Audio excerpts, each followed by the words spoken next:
क्या मनुष्य बनाकर परमेश्वर से कोई गलती हुई है? मानव इतिहास का सबसे गहरा प्रश्न यही है, मनुष्य क्यों बनाया गया?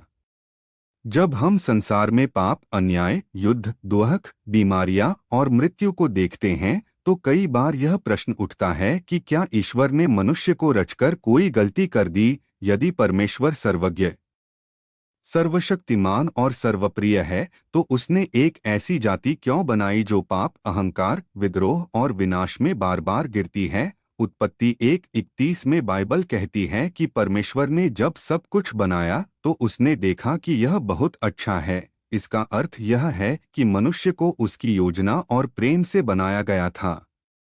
परमेश्वर गलती नहीं करता क्योंकि वह परिपूर्ण है। अगर हम माने कि परमेश्वर ने गलती की तो इसका अर्थ होगा कि वह सीमित या त्रुटिपूर्ण है। परंतु परमेश्वर की प्रकृति ही ऐसी है कि वह संपूर्ण ज्ञान और पूर्णता से काम करता है। आठों मनुष्य की रचना कोई भूल नहीं, बल्कि परमेश्वर की प्रेमपूर्ण योजना का हिस्सा है। परमेश्वर ने मनुष्य को रोबोट की तरह नहीं बनाया। यदि मनुष्य को केवल अच्छे काम करने के लिए प्रोग्राम किया जाता, तो उसमें न तो प्रेम का मूल्य होता और न ही आज़ादी का। स्वतंत्र इच्छा के कारण ही मनुष्य सही और गलत में चुनाव कर सकता है। यह चुनाव ही उसे अन्य जीवों से अलग बनाता है। प्रेम, निष्ठा और भलाई का महत्व तभी है जब उन्हें चुनने का अवसर हो। इस स्वतंत्रता का दुरुपयोग ही पाप और बुराई का कारण है। लेकिन स्वतंत्र इच्छा के बिना मनुष्य वास्तव में मनुष्य नहीं होता। इसलिए यह गलती नहीं, बल्कि परमेश्वर की गहरी योजना थी। उत्पत्ति 3 में आदम और हव्वा की अवज्ञा ने संसार में पाप और मृत्यु को लाया।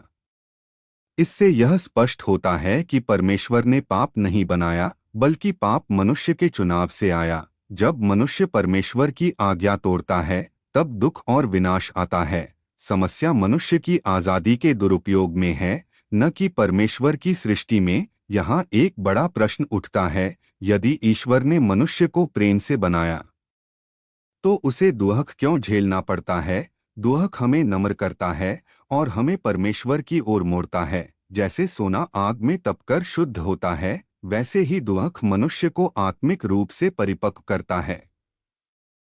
इस प्रकार दुख परमेश्वर की गलती नहीं, बल्कि उसके गहरे उद्देश्य का हिस्सा है। यदि परमेश्वर ने मनुष्य को बनाया और मनुष्य गिर पड़ा, तो क्या वह उसे छोड़ देता? नहीं, ईश्वर ने यीशु मसीह को संसार में भेजकर यह दिखाया कि उसका प्रेम अनंत है। उसका क्रूस पर बलिदान यही सिद्ध करता है कि परमेश्वर ने मनुष्य को बनाने में कोई गलती नहीं की, बल्कि उसने मनुष्य को इतना मूल्यवान समझा कि उसके उद्धार के लिए अपने पुत्र को दे दिया। इस प्रकार सृष्टि और उद्धार दोनों मिलकर यह प्रमाणित करते हैं कि मनुष्य की रचना परमेश्वर की योजना का केंद्र है। उत्पत्ति 1:27 में बताया गया है कि मनुष्य केवल मिट्टी से बना हुआ प्राणी नहीं है, बल्कि उसमें परमेश्वर की आत्मा का अंश है। वह ईश्वर के स्वरूप में बनाया गया है। मनुष्य को सृजन करने, सोचने, प्रेम करने और निर्णय लेने की शक्ति दी गई। यदि मनुष्य अपनी जिम्मेदारी को समझे और परमेश्वर की इच्छा के अनुसार चले, तो उसका जीवन महान बनता है। भारतीय दर्शन भी यही कहता है कि मानव जीवन मोक्ष और आत्मज्ञान की यात्रा है। गीता में कहा गया है कि मनुष्य का जन्म दुर्लभ है। संत कबीर और तुलसीदास जैसे कवियों ने भी मानव जीवन को परमात्मा को पाने का अवसर माना है।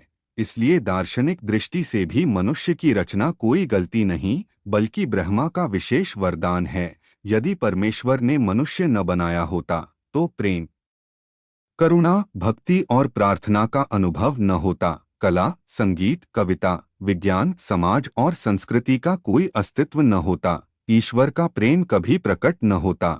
मानव जाति ब्रह्मांड का वह दर्पण है जिसमें परमेश्वर का सौंदर्य झलकता है। इतिहास में मनुष्य ने कई गलतियां की, युद्ध, हिंसा, लालच, अन्याय और शोषण, परंतु इन सब के बावजूद परमेश्वर ने मनुष्य को त्यागा नहीं। वह बार बार नबियों, धर्म ग्रंथों और अंततः यीशु मसीह के द्वारा मनुष्य को पुकारता रहा।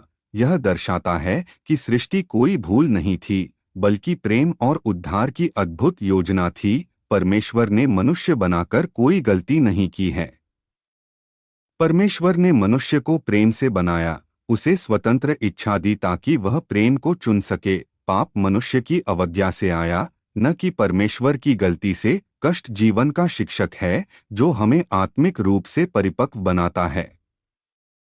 यीशु मसीह का बलिदान यह साबित करता है कि मनुष्य परमेश्वर की दृष्टि में अनमोल है। मानव जाति की सृष्टि परमेश्वर की भूल नहीं, बल्कि उसकी अनंत बुद्धि और प्रेम का प्रमाण है।